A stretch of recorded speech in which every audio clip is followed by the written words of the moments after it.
46 million meters away from Kerbal. It's going to be a long journey.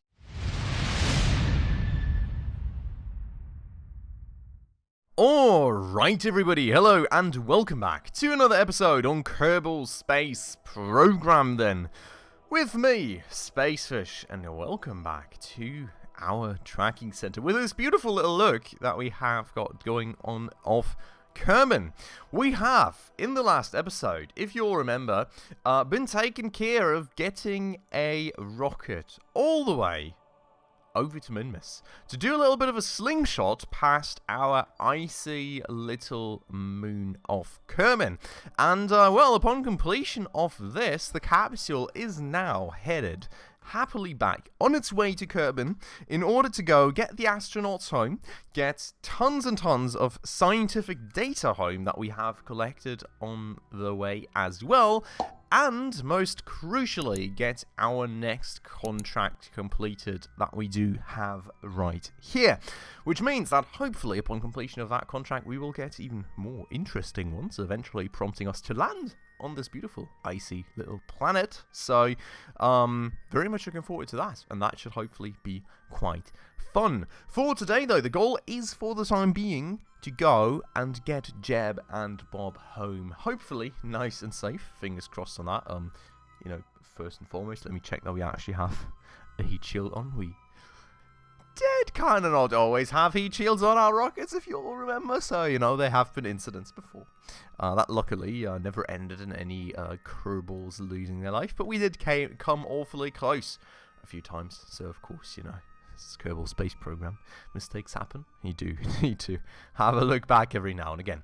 But everything seems fine as we're slowly drifting away from Minmus then. So I would say we're going to go make our way over all the way to our beautiful home planet, get that rocket into Kerbal's atmosphere, ditch the capsule somewhere in the water or on the land, and, well, then we'll kind of see just what the game throws at us. Before we get going with that, though, if you're new around here, if you do happen to enjoy this episode, please make sure to go ahead and smash that subscribe button right down below. That would really help out a ton. We're a small channel, currently around 750 subs, and, you know, I would love to be able to hit 1,000 subscribers by the end of the year, which is still a long way to go, so every single person really does help out a ton with that. With those things out of the way, though, let's go ahead. Well, in fact, we don't need to align the capsule at all. Let's go ahead and time warp, first and foremost. Say goodbye to good old Minmus. I hope we're coming back soon. Should be fun, you know. Let's see what the next missions are going to be. I'm sure there's going to be some landing on Minmus involved, and, you know, exploration of this beautiful little icy neighbor of Kerbal. But for the time being, we're going to have to go get ourselves home. And as you can see, we haven't even reached the apoapsis yet, so it's going to take us quite a while. Honestly speaking, to get around here. You know, orbital velocity now quite slow, and we've just also escaped Minmus as it fades more and more into the distance. In fact, escaping Minmus just really slow just down there. But you can see here, how much is that? 46 million? This is meters, right? I guess. Above Kerbal? I think it's meters. Yeah, of course it should be meters. So yeah. 46 million meters away from Kerbal. It's going to be a long journey. So, we're going to go speed this up to 10,000 times, apparently. Jesus Christ. And still, we're not really getting closer. As you can actually see, the moon, or the moon, rather, just orbiting away here. We're still so close to the apoapsis, but you can actually just see it orbiting Kerbal. It's absolutely beautiful, isn't it? Really loving to see that. We get to observe that little spectacle, so I think that's quite cool. Minmus, by the way, at this point, you know, somewhere very far in the distance. I mean, I think this was like 8, 9, 10 days or something that we just went through, so quite a long while, but, you know, orbital velocity is quite low. It just takes us quite a long time to actually return here, which, you know, on the grand scheme of things, is honestly still not all too long. Eventually coming back from like Moho or Eve, Juno, or even something like Elu. That's going to be where the long durations are at. But for the time being, I want to have a quick check back. Our periapsis is still at 47,000 meters, so I would argue that that is quite decent indeed. We're going to go get ourselves a lot closer. Once we are a lot closer, I would say, ooh, first things first, we do slow down that time warp a little bit, and then we will have to eventually align ourselves, make sure that we have got everything prepared for the re-entry, and crucially also, I would say we will want to make sure to maybe already use up all that monopropellant that we have, because I'm not really a fan of just wasting it, so I mean we may as well use it to slow ourselves down a little more, because I do feel that once we do get closer to Kerbin here, we're really going to be speeding up. You can see we're already at like 2,000 meters a second of orbital velocity, and we're still like 1,000,000 meters away, so definitely going to get quite somewhere. Now let us first and foremost here go ahead and align to the retrograde marker, already making sure that we're somewhat headed, well, the right way for when the time comes to get rid of that rest of our liquid fuel. I mean, 1,500 meters a second should get us quite somewhere. And we'll have a little peek over here too, so monopropellant, you know. As I said, we will use that up, because it's on the low part of the stage here anyways, which we're of course going to ditch before we go and get ourselves into atmosphere.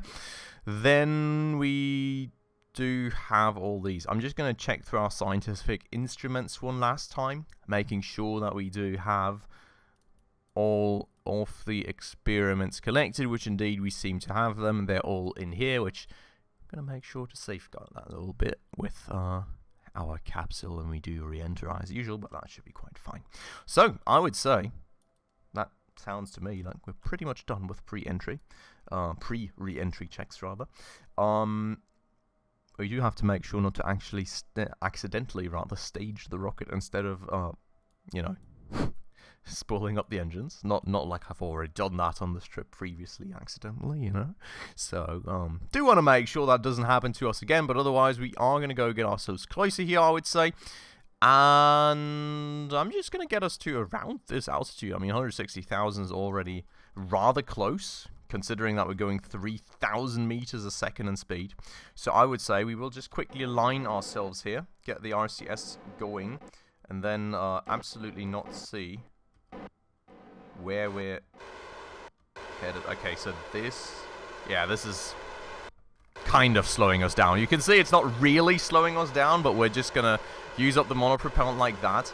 That said, I mean, we're actually already quite close to the atmosphere, so I'm already gonna start using up the liquid fuel that we still have, because this is just gonna take seconds otherwise before we get into the atmosphere, and there is, in fact, quite a lot of fuel that we actually still need to get rid of. So definitely making sure to use that while we're on the RCS, because as you can see, the RCS is going to take quite some time.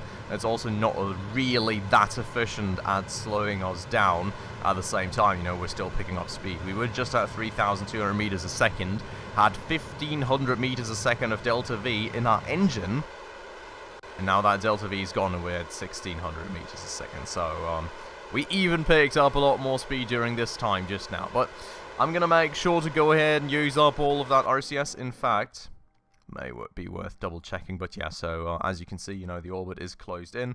We're definitely going into the atmosphere at this point, so that's quite nice. We have also, of course, lowered our speed significantly, and we are going to go and hit that atmosphere soon, so we better make sure to go ahead and spoof out those last bits of monopropellant, and then we will go and yeet that thing away. You can't see it too well, unfortunately. It is quite dark around here, so apologies for that. But I can assure you, somewhere there is our stage floating off into the distance, and we're going to have to hope that that thing actually doesn't come back to hit us in the face when it hits air resistance, because as you can see, we're about to hit the atmosphere, and this thing's still quite close. The ring as well is really quite... Oh my god, that is so close. That is way too close for comfort. That's what I meant right there. We are clear of the ring. The stage, however, is still chilling back there. So let's just hope that somehow, you know, it is going to be fine. As you can see, the re-entry effects are already starting to hit us. Uh-oh. Is the stage coming back? It is certainly somehow changing its trajectory, I can see there. Doesn't seem to be coming wailing back at us, though, as far as I can tell. Now there's just a lot of heat and some camera shake induced. But it does look like we should hopefully be good with the stage. And the ring missed us, so fine by me. Now you can see we're going through that ablator, but we did really bleed a lot of speed just then, so I'm really not all too worried about it. The thing that I am more worried about is that I'm really not seeing the ground at all. So what we're probably going to do is that we're going to be opening the parachute rather early. Well, in fact, we do have the ground altimeter here available as well, as we discovered in the last episode. So that's quite cool. But nonetheless, well, first things first, turning off the SAS so the capsule just auto-aligns through the drag.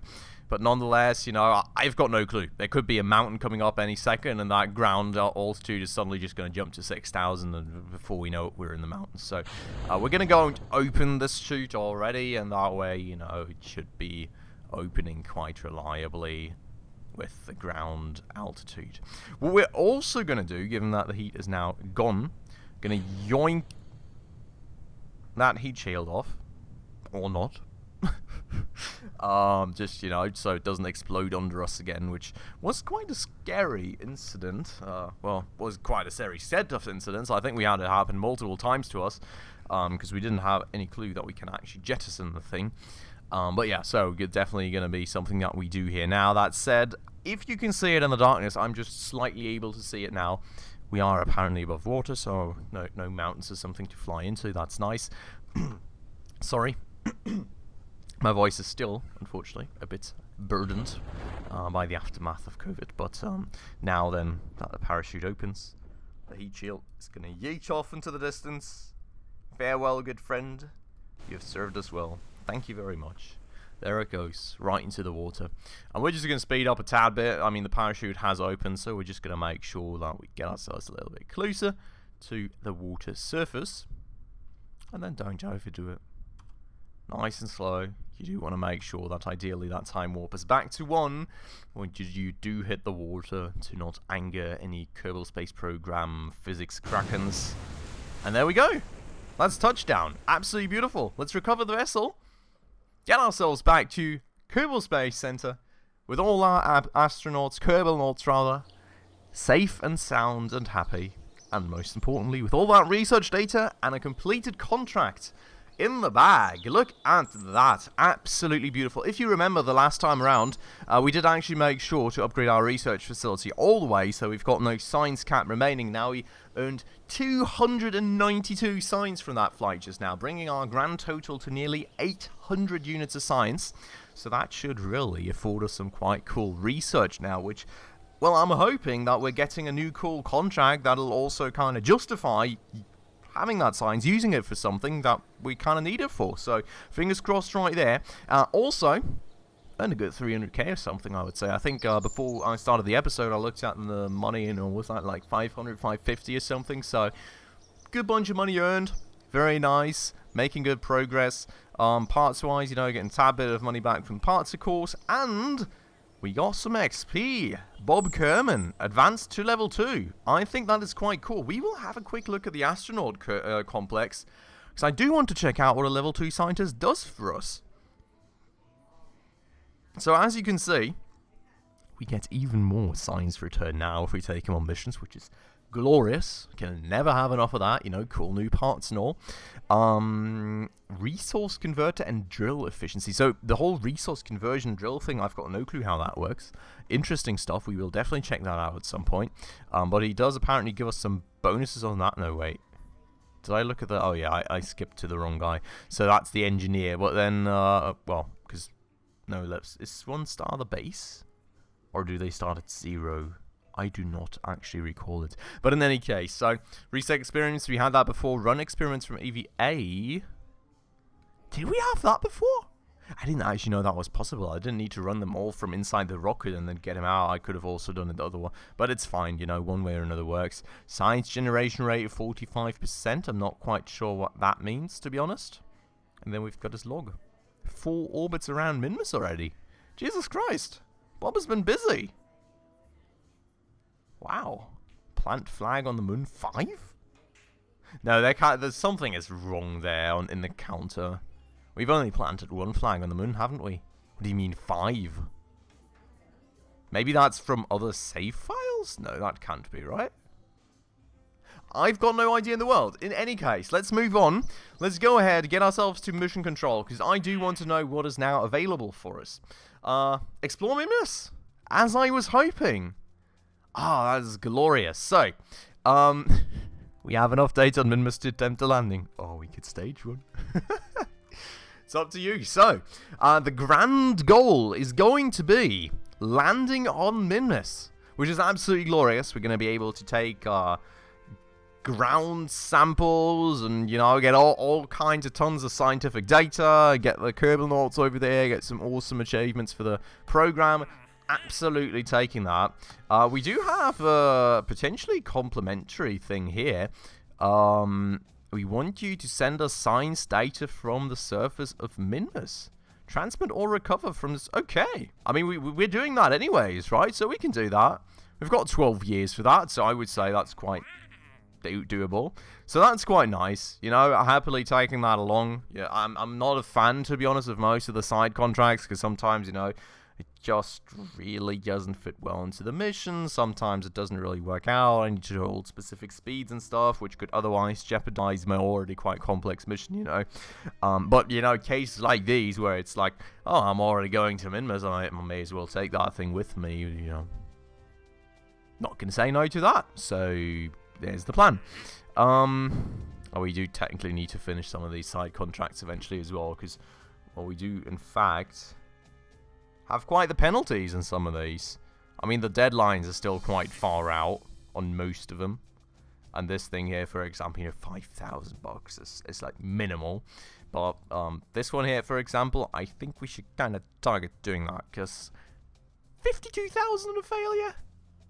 It's a bit painful. Well, I mean, we did get the advance, so technically we're not losing much, but still, it's quite annoying. And then we're also losing the stars thing, which I'm not quite sure how this worked, to be honest. I think it determines also, like, how good of contracts we get, but where do I get the summary? I mean, we have this meter up here. Administration, maybe? No, that was just where we did the programs. I've got no idea. If you do know, please let me know down below in the comments. That said, though, we do have the most important contract accepted. And with all the signs that we have now, I would say we go ahead and we look at some things that we do think will aid us in the mission.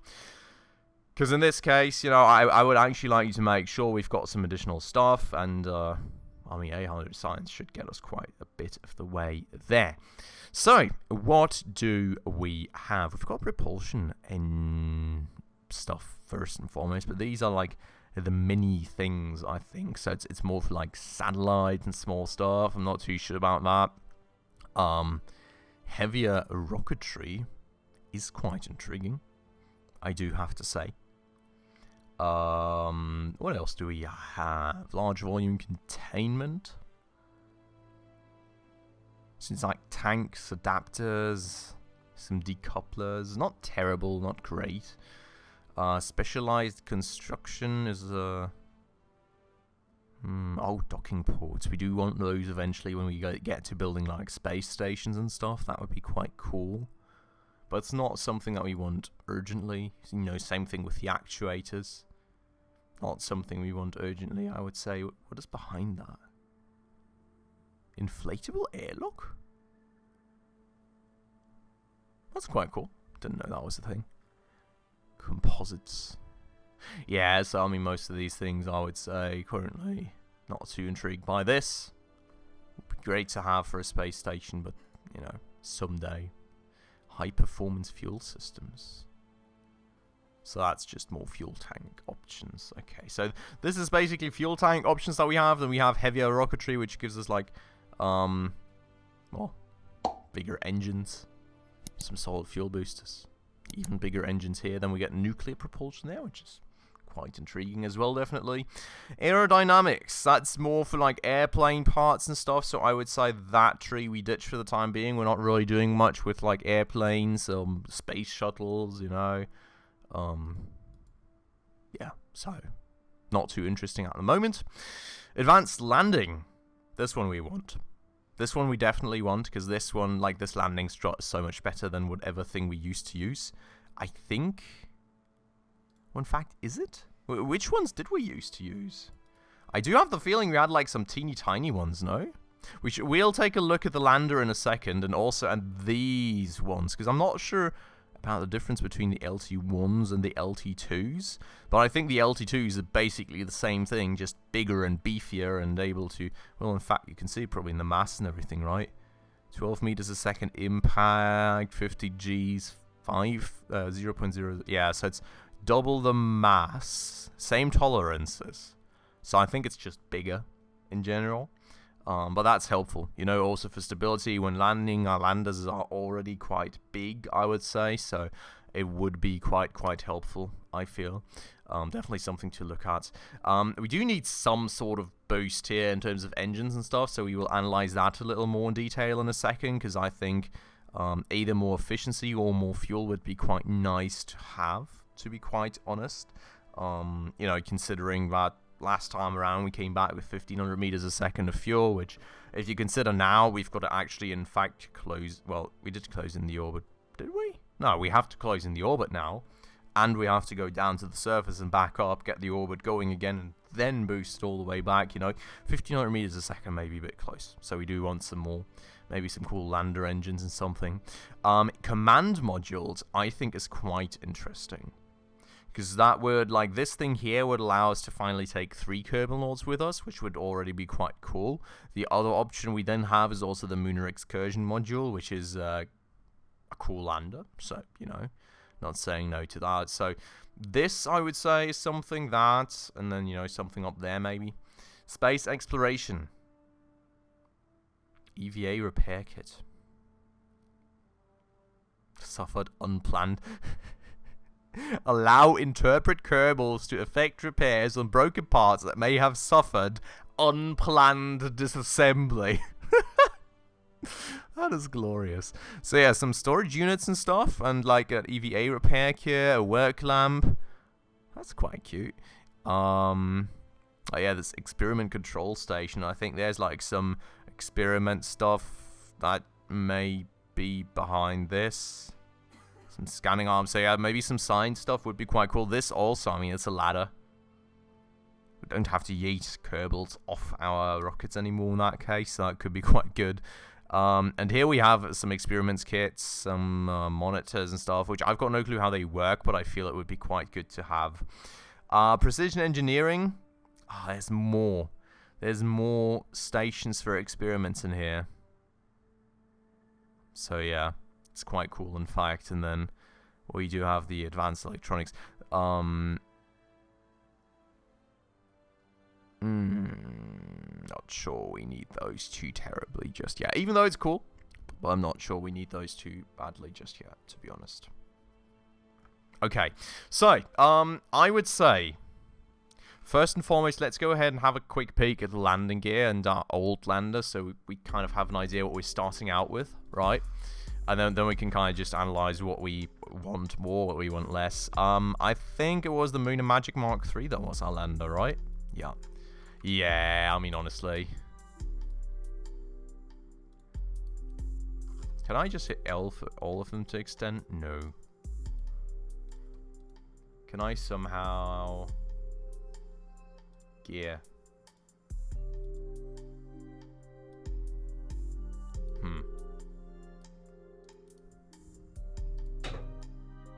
Yeah, I mean, it does look a little bit flimsy, doesn't it? And, I mean, this lander isn't even that huge in the grand scheme of things. You know, if we do, for example, decide to put the bigger pod on, it's... Nah. And then we have this experiments, like the Science Junior. I would love to have a replacement for this thing, actually, if we find something in the tech tree. Okay, so let's start like that. Let's say we want the bigger landing gear. I think that's something we can all agree on. That's something, you know, very useful to research. The landing gear that we currently have still feels a bit flimsy. And on top of that, I mean, we do get the bigger parachutes, which we do kind of want if we do go for the bigger capsule. We also get rotors, which I've never used. Surely useful. No clue, though. And then we have heavy landing. Okay, so that's more for airplanes. And a big heat shield. Could be useful at some point. Cool. So, these here, also quite cool. But we don't have anything in the contract regarding, like, driving around on the surface, you know, finding different spots and stuff. So we don't need a rover at the moment. So we're going to postpone that a little bit. I don't want that too badly just yet. 626 research remaining then. This is actually quite nice. I don't know how I skipped that, but the advanced reaction wheel module is quite cool. If we have a look here, we've got torque of 30 on all wheels, which is quite cool. If we look at the normal one, it's only 15 torque, right? So this thing really has got some power behind it, and it would really enable us to spin the rockets around a little easier and not have to rely that much on RCS as we currently are relying on it. I mean, the mono propellant tanks I'm not caring too much about. Oh, these could be cool. We'll see about it. It's like a one direction RCS thingy, basically. 12 thruster power. What is the normal one? Yeah, so that's got a 1. Like, so this is actually not too bad, you know, for like light landing pods. But this thing here is quite intriguing, so I do want that. In fact, that would really help, I think. We're also going to go for the pods. I think those are quite nice to have, and we're definitely going to... So this thing here, I would say, is more like for a space station or something, but we are... The lander can, man. I don't think we're going to use the lander can, but we're either going to go for the Mark 1-3 command pod if we do want the engineer, or otherwise we're going to get the Lunar excursion module going, probably.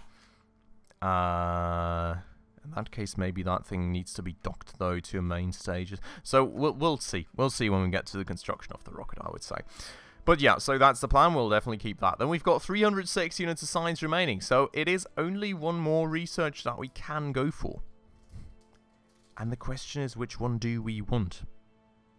I kind of want some more science stuff, but that would mean that we're cut short on all the engines and the fuel and everything. But I do have a feeling that we should somehow be able to still make it work with the engines we currently have. I mean, these are all, frankly, just huge engines.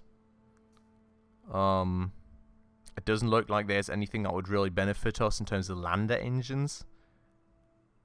This thing, I think, is really small compared to...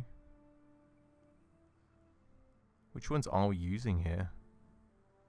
So, I mean, this thing has like 60 kilonewtons of thrust and vacuum. This thing has 20, yeah, so, I mean, that's just minute. We're not going to want that anyways. And the only thing that we would have here is the big tanks, but I think, you know, just spamming some smaller tanks on there is something we're going to be able to manage. So I would say we focus on something a little more beneficial in terms of experiments.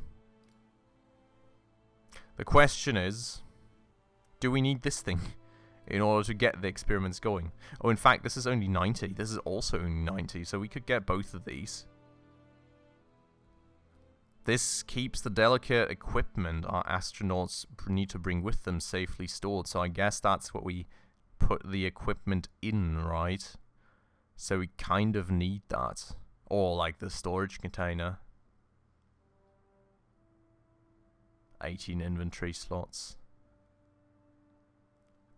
Packed volume 35 liters. Cargo part can be placed inside inventories. Okay. Coordinates and controls both power and data from nearby deployed parts and coordinates, sending it back to Kerb. Be sure to use one if you want to generate any useful... Okay, so we do kind of need it. Can be left to gather data over long periods of time as the loneliness circuits were disabled during testing. I freaking love the devs of the Kerbal Space Program, man. Okay, let's go ahead and research this, because evidently we will need it. And I guess we'll have to research this as well. I would love to put some ladders on my rockets, you know. Honestly speaking. But I mean, yeah, we don't really have that. I am quite intrigued by what this is. Onboard testing facilities to certify astronauts for more advanced tasks. Can be used to increase Kerbal levels without returning to KSC. Ah, okay. And then we've got scan modes. No longer you're limited to research facilities only on Kerb. With the mobile processing lab, you can conduct long-term experiments and ongoing research with the data you collect in the field. Be sure to check back on your scientists from time to time and transmit the results of their research home. This model is... Oh, so that's quite... This model is guaranteed to spontaneously combust less than previous models. Oh, glorious. But this is quite cool. So this is, I guess, something we would use on space stations that we maybe have as like intermediary points. We just send rockets back and forth between them. We bring kind of data we've gathered there, and then we can actually use the data there instead of having to bring it all the way back to Kerbin. So that's actually quite interesting. You know, maybe we have a space shuttle just going back and forth with data or something. Quite cool opportunities there, but it's more something for the future, right? And then we've got a scanning arm. Managed to successfully adapt technologies from several other manufacturers to produce this once-in-a-lifetime piece of technology, capable of independent work on distant planets, analyzing the geology and composition of rocks and other surfaces with 2 different instruments. Okay, so that sounds like something you would maybe put on a rover or something. So nothing that I would say we want too soon. And I would love the ladder, but what do I say? We don't really kind of, have the research for it at the moment. We'll go for miniaturization. That'll give us like this basic ED monitor, which I guess is already going to go and give us an opportunity for research. What would happen if you left some mystery goo around in the weird radiation and atmosphere of a faraway planet? Is a thought that has occurred at nearly every Kerbal. No, you can, okay, so yeah, that's basically a first science station. The one question actually being if we do need to power this core thingy somehow, but that's something that maybe I can research myself in between episodes or something. And then we have this as well.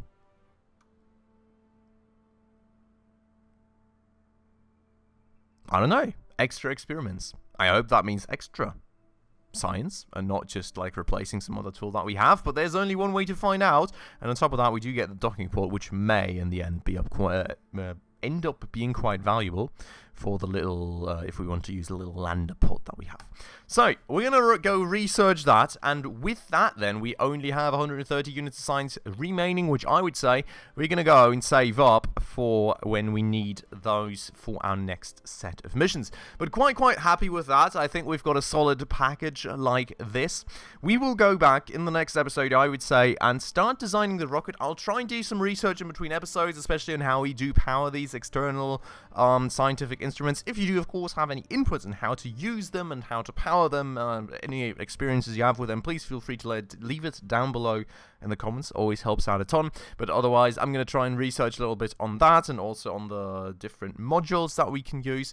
And then we'll make some decisions for building that rocket, and hopefully it will be going quite well. And within a few episodes, we will be right back with Minmus on Minmus surface for the first time, planting down our flag, getting tons of scientific data rolling, and, well, having tons of fun. So, fingers crossed for that. For today, though, I'm ending this episode off right here. I hope you all enjoyed it. As usual, if you did, please make sure to go ahead and smash that like button right down below for the YouTube algorithm. And if you're new around here and haven't done so just yet, also please consider subscribing right down below, as well as hitting that bell icon in order to stay up to date on all the future upcoming episodes.